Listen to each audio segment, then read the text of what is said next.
दोस्तों नमो बुद्धाय। बुद्ध चरित्र चंद्रोदय विनीत विक्रम बौद्ध जी का पुस्तक है दोस्तों। और इसमें आज 17वां सर्ग धम्म चक्र परिवर्तन खंडन पक्ष है। तो दोस्तों आज हे भिक्षुकों, मैंने तुम्हें अभी तक धम्म के मंडन पक्ष को समझाया। अब तुम मन लगाकर उसका खंडन पक्ष सुनो। लगातार अनेक प्रकार से सोच विचार कर तथागत ने इस अचूक तथ्य को जान लिया है। संसार में जितने भी चर अचर जीवधारी है वे सब चाहते तो सुख है, पर उन्हें भीषण दुख में जलना पड़ता है। सबसे ऊपर यही एक सवाल है कि दुखों का समूह कैसे दूर हो। जो संसार के दारुण दुख को दूर कर दे वही धर्म श्रेष्ठ है। यद्यपि संसार में अनेक धर्म प्रचलित है, तो भी वह प्रधान प्रश्न को कभी छूते नहीं है दोस्तों।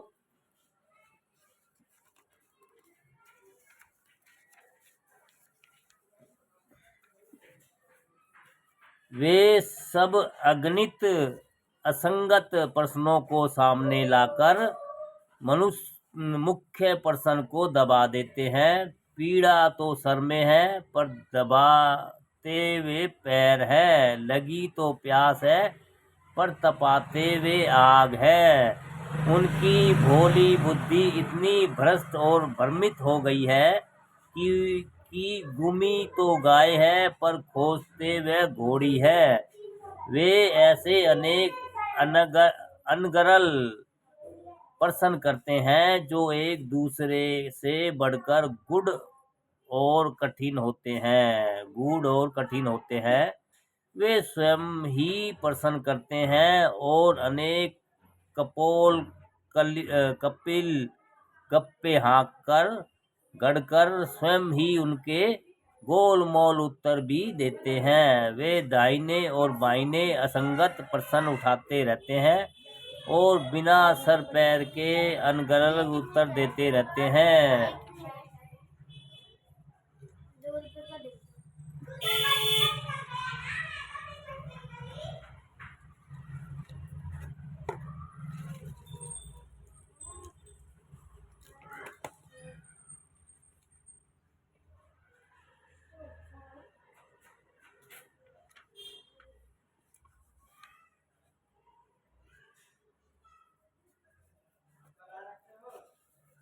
ये धोखेबाज लोग अनेक कल्पित विषय और प्रसंग गढ़कर संसार के लोगों को ठगते रहते हैं।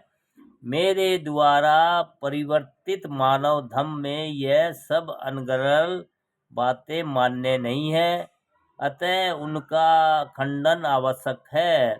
उनके द्वारा संसार में अनेक पेचीदा जंजाल फैलाए गए हैं। उनमें से एक बड़ा जंजाल ब्रह्मवाद या ईश्वरवाद है। कोई ईश्वर हो या न हो, हमें उससे किंचित कोई भी प्रयोजन नहीं है। हजारों विशेषणों का बोझ लादकर ईश्वरवादी लोग अपने कल्पित ईश्वर को गधे की तरह हाँकते जा रहे हैं।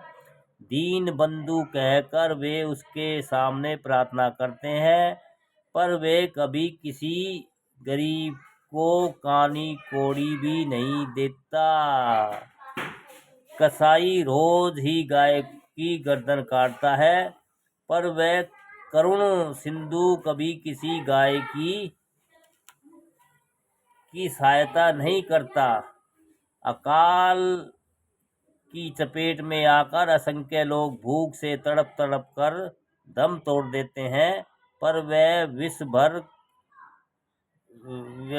विश्वंभर कभी किसी का पेट नहीं भर पाता।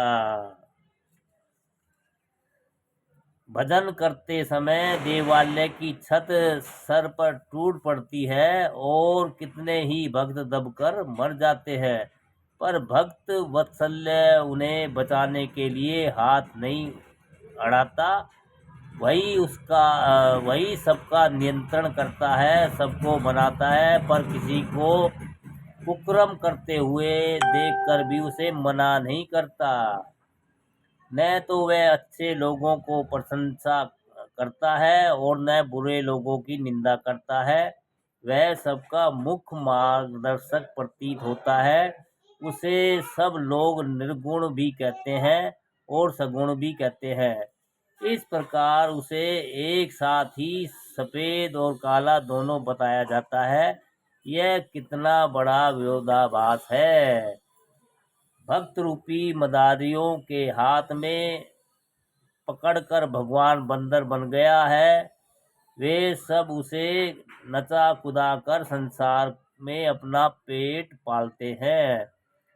जो अनेक हिंसक यज्ञों का आयोजन करे, जो यज्ञों के बहाने स्वयं भी मांस खाए और दूसरों को भी खिलाए, जिसका हृदय वज्र के समान क्रूर और कठोर हो, ऐसे गुणी ईश्वर की लोग बड़ी सराहना करते हैं। जो जात पात और छूत छात छूत अछूत के भेदभाव पैदा करके मानव समाज को टुकड़ों टुकड़ों में बांट दे, तो वर्णवाद का पक्का समर्थक हो, ऐसे सगुण ईश्वर की लोग बड़ी सराहना करते हैं। जो कुछ लोगों को उचित कहकर सर पर चढ़ाए गए और कुछ लोगों को नीच कहकर गर्दन कटवा ले, जो पक्षपात के जहर से भरा हुआ हो, ऐसे सगुण ईश्वर की लोग बड़ी सराहना करते हैं। जो स्त्री की दुर्गति कर डाले, उनकी रक्षा न करके उनके प्राण हरण कर ले, जो उन्हें कोई भी अधिकार न दे, ऐसे सगुण ईश्वर को लोग बड़ी सराहना करते हैं। जो मिथ्या दृष्टि को धारण करने वाला हो, जो मिथ्या आचरण का पालन करने वाला हो, जो आडंबर और पाखंड में लीन हो, लोग उसी को सगुण और साकार मानते हैं। जिसे कोई भी सामाजिक बंधन अच्छा न लगे, जो पराई स्त्री के साथ रास लीला करे, जो चोर झूठा और व्यभिचारी हो, ऐसे सगुण ईश्वर की लोग बड़ी सराहना करते हैं। जो हजारों स्त्रियों को अपने रहनिवास में लेकर हरदम भोग विलास में लीन रहे हो, जो स्त्रियों का वरण करने में बहुत प्रवीण हो, ऐसे सगुण ईश्वर की लोग बड़ी सराहना करते हैं। जो कपटपूर्ण कूटनीति के द्वारा युद्ध का आयोजन करे और लाखों करोड़ लोगों को के कंठ कटवा दे, जो बहुत पिपासु और कठोर हृदय वाला हो, ऐसे सगुण ईश्वर की लोग बड़ी सराहना करते हैं। जो उचित अनुचित का विवेक न रखे, जो छल बल के प्रयोग से अपने विपक्षियों पर अपघात करे, जो सभी दोषों और दुर्गुणों से परिपूर्ण हो, ऐसे सब गुण ईश्वर की लोग बड़ी सराहना करते हैं। इस प्रकार सगुण ईश्वर तो मनुष्य का शरीर धारण करके तरह तरह के पाप कर्म करता है। दूसरी ओर निर्गुण ईश्वर गप्पियों की विभिन्न बकवासों में कीड़ा करता है। जिसके न हाथ है न पाँव है?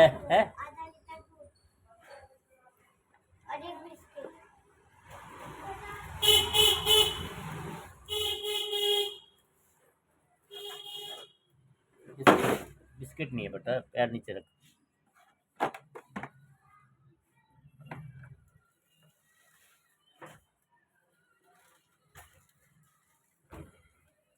बिस्किट कहीं होते नहीं है।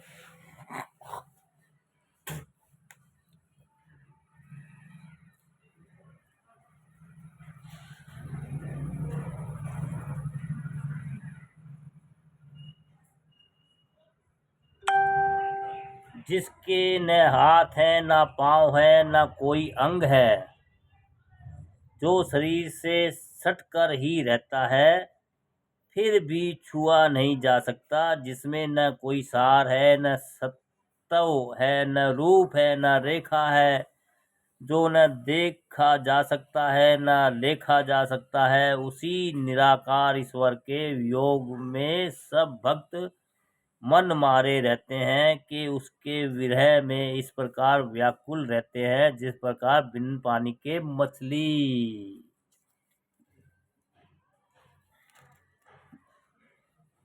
उसे प्राप्त करने के लिए वे तरह तरह के स्वांग बनाते हैं, उसी निर्गुण का गुणगान करते रहते हैं, वे रात दिन उसका नाम जपते हैं, विरह की आग में इतने जले हुए हैं कि कभी चैन नहीं पाते।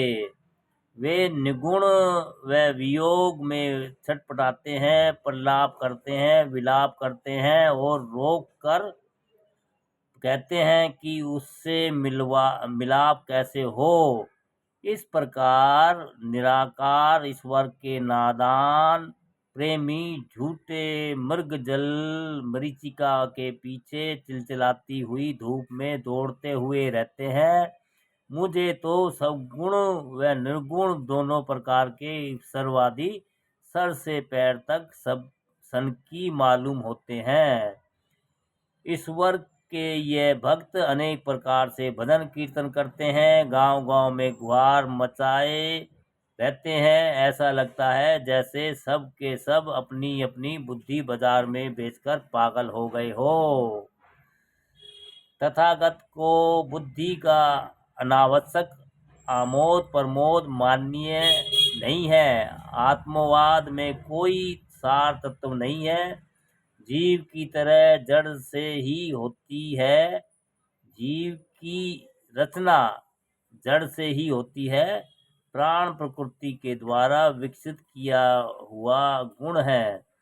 प्राण शरीर से अलग नहीं है, वह शरीर में ही बनता है और शरीर में ही नष्ट हो जाता है। यह कहना बिल्कुल असंगत है कि शरीर घोंसला है और प्राण पक्षी है। पक्षी घोंसले को छोड़ने के बाद बार बार वापस आते हैं, पर प्राण जाने के बाद शरीर में वापस नहीं आ पाते। अतः उन्हें पक्षी और घोंसला मानना ठीक नहीं है। जिस प्रकार अग्नि और उसका ताप एक दूसरे से अलग नहीं होते, उसी प्रकार शरीर और प्राण एक दूसरे से दूर नहीं होते। शरीर दीपक है तो जीवन उसकी लौ है। शरीर मोती है तो जीवन उसकी चमक है। शरीर फूल है तो जीवन उसकी गंध है। शरीर नदी है तो जीवन उसकी धार है। शरीर के अंदर जीवन की ज्योति क्षण क्षण बनती रहती है, बिगड़ती रहती है, वह कभी स्थिर नहीं रहती। शरीर क्षण भंगुर है, वह क्षण क्षण घिसता रहता है, रिसता रहता है। वृद्धावस्था आते आते शरीर के सब अंग जीर्ण शीर्ण हो जाते हैं। निरंतर दिन रात परिश्रम करते करते शरीर के सब अंग शिथिल हो जाते हैं। हाँ, 15 वाली।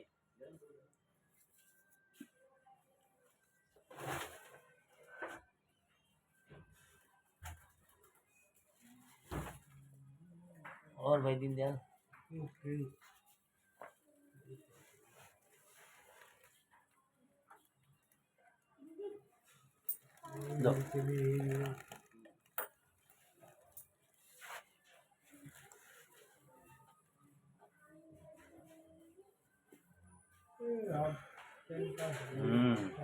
अभी कोई बीमार चल रही है। यही है भाई।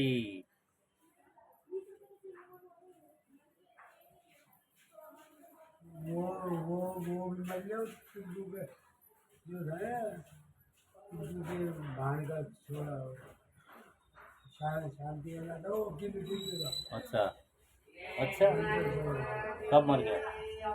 कल रात आप मर गया। चलो भाई, ये तो दुनिया आना जाना है, तो सब चलता रहेगा। क्योंकि वहाँ रहेगा वो भी वहाँ तो आके क्या काम में आएगा वृद्धावस्था आते आते शरीर के सब अंग उम्र की क्षीण वजह से दिमाग चल गया क्षीण क्षीण हो जाते हैं। उम्र की वजह से दिमाग चल गया निरंतर दिन रात परिश्रम करते करते शरीर के सब अंग स्थिर हो जाते हैं, मलिन हो जाते हैं। अंत में वे इतना अधिक थक जाते हैं कि जीवन शक्ति का उत्पादन नहीं कर पाते।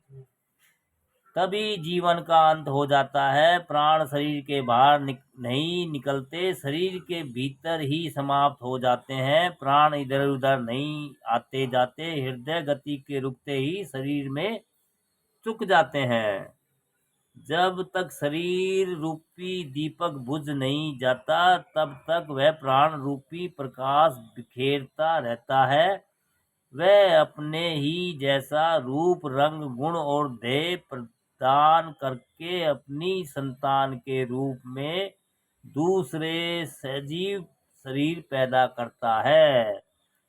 संतान के रूप में जो पुत्र पुत्री पैदा होते हैं, वे सब उसी के नया जन्म समझना चाहिए। उनमें कुछ गुण तो वही होते हैं और कुछ नए भी आते हैं। जीवन की यह अटूट धारा पुत्रों में प्रभावित होने के बाद पोत्रों में प्रभावित हो जाती है। इस प्रकार वह निरंतर प्रवाहमान रहती है। इस प्रकार पीढ़ी दर पीढ़ी वही जीवन धारा प्रभावित होती रहती है, लेकिन मरकर खाक में मिल जाने के बाद वही शरीर दोबारा प्राप्त नहीं होता। जब शरीर में जीवन का स्रोत सूख जाता है तो पेड़ पौधे मुरझा जाते हैं, सूख जाते हैं। तब लोग उन्हें काट छाट कर आग में जलाकर ताप लेते हैं। तब क्या दोबारा लौटकर पृथ्वी में उग सकते हैं? उसी प्रकार मनुष्य में भी प्राण शक्ति के समाप्त हो जाने पर शरीर निष्प्राण हो जाता है। तब उसे या तो जमीन में दफना दिया देते हैं या चिता में जला देते हैं। दोनों ही दशाओं में मृत्यु शरीर धूल में मिल जाता है। फिर कोई दूसरा जन्म कैसे पा सकता है? जो लोग इस संसार में भयावह भव तृष्णा को मारकर जीवन जीते हैं, उन्हें ना तो मरने का भय होता है, न संसार को छोड़ने का शोभ होता है। जिस प्रकार ब्रह्मवाद बहुत घातक है, उसी प्रकार वर्णवाद भी बहुत हानिकारक है। अगर विचार करके देखो तो मनुष्य में किंचित भी जाति भेद नहीं है। जो अनेक प्रकार के पशु पक्षी और पेड़ पौधे हैं, उनमें जाति भेद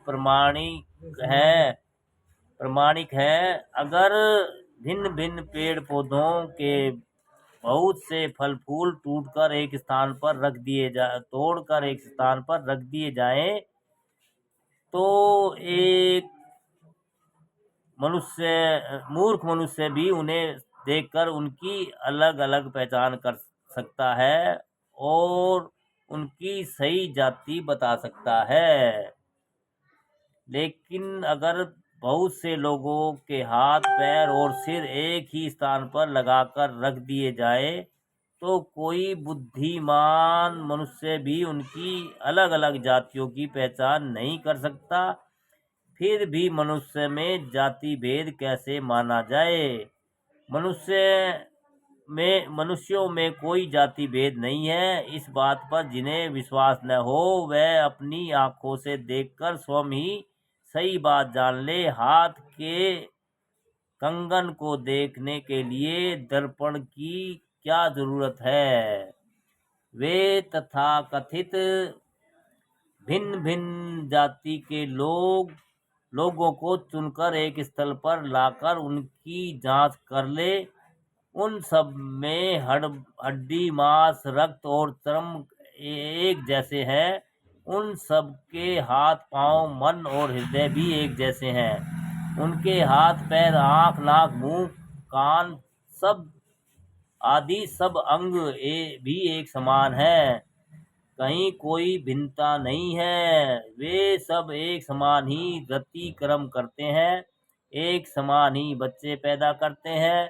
तो फिर कौन ब्राह्मण है, कौन शूद्र है, कौन ऊंच है और कौन नीच है? यह सब बनावटी भेदभाव है। मानव मानव में कोई अंतर नहीं है। कर्म कांड के अनेक प्रकार है, उनमें कोई सार नहीं है। पुरोहितवाद बिल्कुल ही सारहीन है।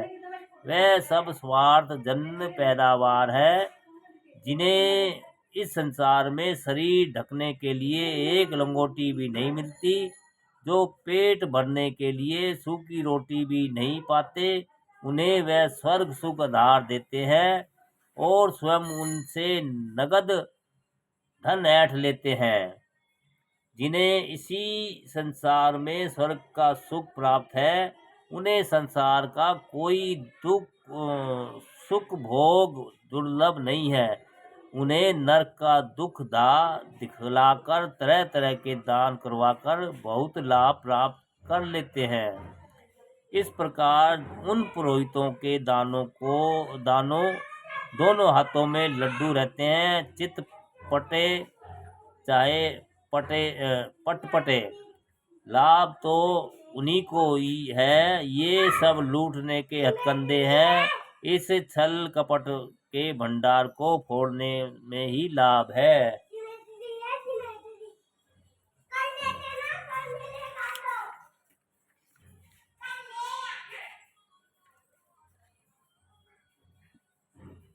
इस संसार में स्वर्ग नरक किसी ने नहीं देखा। वही पुरोहित लोग कल्पना करके उनके लेखा जोखा लगाते हैं। मैं उनसे पूछता हूँ कि नरक का दुख भोगकर तथा स्वर्ग को सुख भोगकर ऐसा कौन आदमी वापस आया है जिसने संसार में साक्षी काम किया हो? जब कोई वहाँ गया आया नहीं, जब किसी ने कहा वहाँ जाकर देखा नहीं, सुना नहीं, तो फिर उन्हें स्वर्ग और नरक का समाचार किसने आकर बताया दिया? कर्मकांडियों की लीला बड़ी विचित्र है। वे बिना पैर और बिना पंख के ही चील की तरह आकाश में उड़ सकते हैं। इस संसार में साधन और श्रम के बिना कोई व्यवसाय कर पाना कठिन काम है।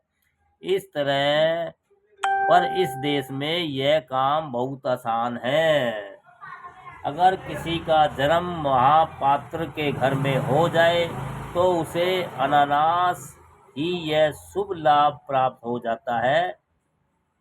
इन मृतक भोज खाने वाले महापात्रों का यही काम है कि दूसरों की संपत्ति लाकर अपने घरों में भरते हैं। वैतरणी पार कराने के बहाने ये लोग मरते हुए आदमी के हाथ में या यूं ही गाय की पूंछ पकड़वाकर गाय प्राप्त कर लेते हैं।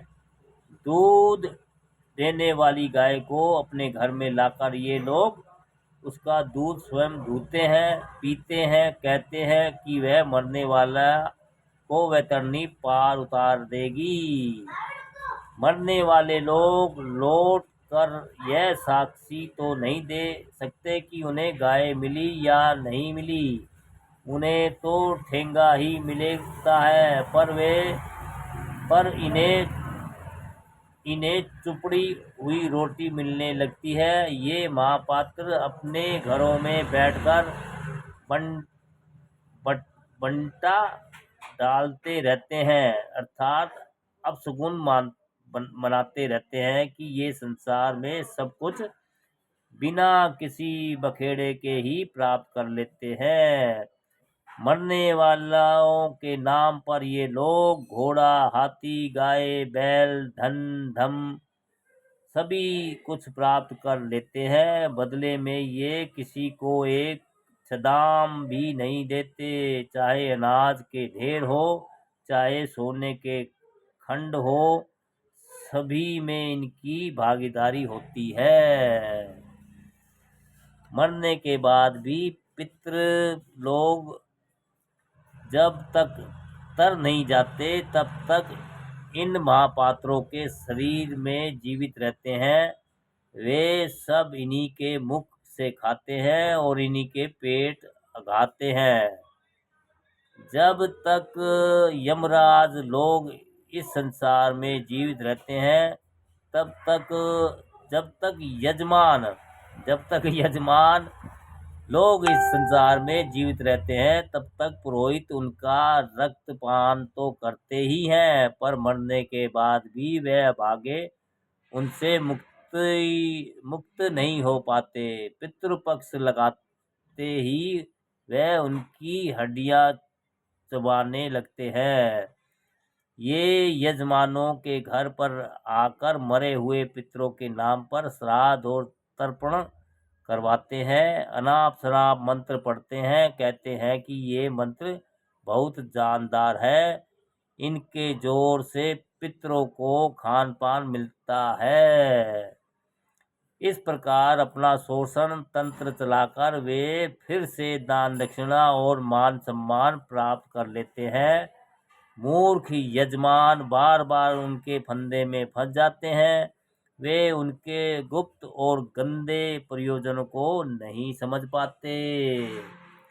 अगर पुरोहित का मंत्र इतना जानदार है तो वे इसका प्रत्यक्ष प्रमाण क्यों नहीं देते। वह किसी आदमी को पेड़ के ऊपर बैठाकर स्वयं पेड़ के नीचे से उसके नाम पर श्राद्ध और तर्पण के मंत्र पढ़े और उसका पेट भर जाए तो उनके मंत्रों की महत्ता सिद्ध हो जाए।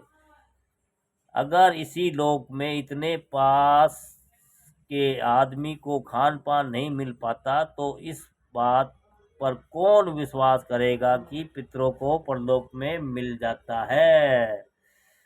कर्म कांड की ऐसी महिमा है कि मरने से भी कठिन तरने का काम है। अनेक शास्त्रों में ऐसा विधान किया गया है कि पिंडदान के बिना पितर नहीं तरते। न तो वे गंगा में अस्थि विसर्जन करने से तरते हैं, न श्राद्ध तर्पण करने से तरते हैं। इन अनाप शनाप कामों से कोई लाभ नहीं होता। यह सब करने के बाद भी पिंडदान से पिंड नहीं छूटता। अगर इस प्रकार का विधान बनाकर यह हथकंडा न चलाया जाता तो फिर पिंडदान करवाने वाले पंडे लोग मौज मस्ती कैसे छानते। वही तो पिंडदान करवाते हैं, देने को तो वे कुछ नहीं देते पर पाने को सभी कुछ पा जाते हैं। यज्ञ बुद्धिमानों के योग कर्म नहीं है, यह धर्म नहीं है बल्कि घोर अधर्म है। जो लोग स्वर्ग के लोभ में पशुओं का अपघात करते हैं वे मनुष्य के रूप में बिल्कुल पिशाच हैं। यज्ञ के समर्थक ऋषि मुनि ऐसा कहते हैं कि वैदिक मंत्रों को पढ़कर कंठ कर्तन करने से पशुओं को स्वर्ग मिल जाता है, पर मुझे उनकी यह बात झूठी और छल कपट से युक्त जान पड़ती है। फिर भी अगर ऋषि मुनियों की यह बात सच है तो मैं यज्ञ करता लोग अपने बंधु बांधवों को यज्ञ में कटवाकर उन्हीं मंत्रों के बल से स्वर्ग क्यों नहीं भेज देते।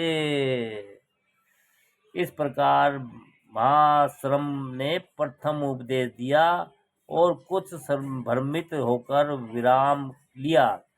कौंडिल्य कहने लगे, आज हमें बड़ा ही सुंदर संयोग मिला। हम लोग सचमुच कृतार्थ हो गए हैं।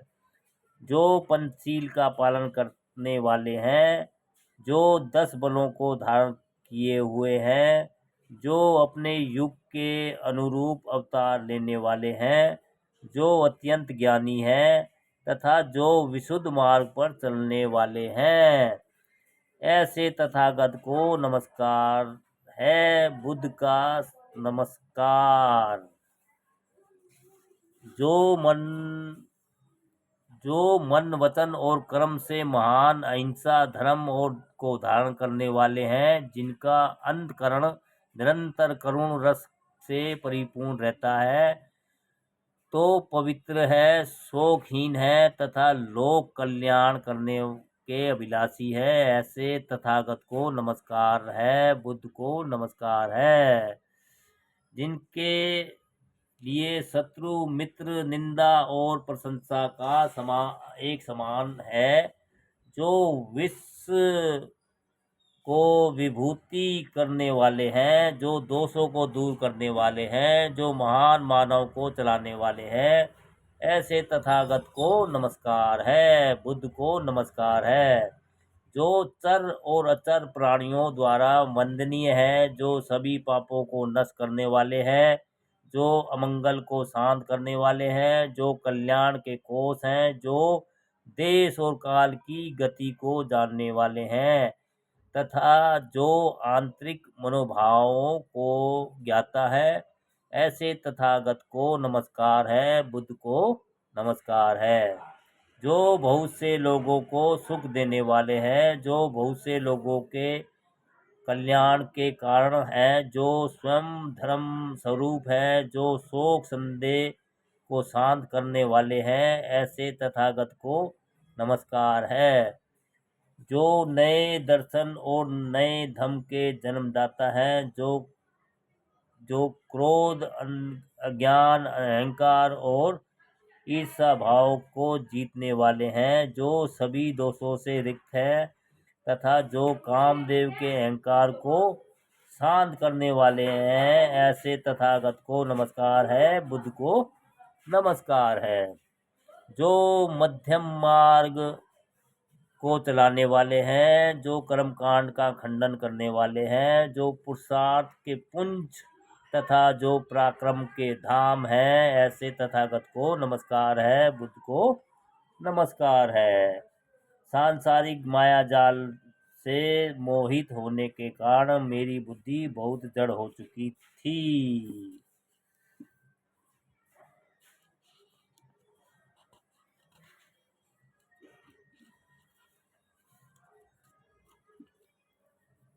आपकी कृपा से ही मुझे ज्ञान प्राप्त हुआ। यह पत्थर में दूब उगने के समान है। हे तथागत, आपको नमस्कार है, बुद्ध को नमस्कार है। आपकी कृपा से मेरे सब संदेह और संताप दूर हो चुके हैं। हे महामुनि, अब आप मुझ पर और अधिक प्रसन्न हो। मैं बार बार आपके चरणों की वंदना करता हूँ। तथागत, आपको नमस्कार है, बुद्ध आपको नमस्कार है। अब आप मुझे अपने चरण कमलों की शरण में ले ले तथा हम सब लोगों को सुखदायक धर्म का दान करें। हे भिक्षुओं, आओ। ऐसा कहते हुए उसी समय करुण और कृपालु बुद्ध ने उन पंचवर्गीय भिक्षुओं को अपनी शरण में ले लिया। तथागत के द्वारा धर्म दीक्षा पाकर वे पांचों भिक्षु सुख और शांति से भर उठे। सांसारिक शोकों को नष्ट करने वाले तथा सब लोगों को सुख देने वाले धम्म चक्र प्रवर्तन करने के बाद बुद्ध ने एक भिक्षुक संघ बनाकर धम्म प्रचार का कार्य उसे सौंप दिया। विनीत विक्रम कहते हैं कि जो बुद्ध के इस कल्याणकारी धम्म को अच्छी तरह से जान जाएंगे, वे इसे आदर पूर्वक स्वीकार करेंगे। इस प्रकार बुद्ध ने मानव धर्म का प्रवर्तन किया तथा प्रचार प्रसार में अपना तन, मन और जीवन को समर्पित कर दिया। दोस्तों, ये था आज का 17वां सर्ग, धम्म चक्र परिवर्तन खंडन पक्ष। दोस्तों, नमो बुद्धाय। जय भीम सभी को।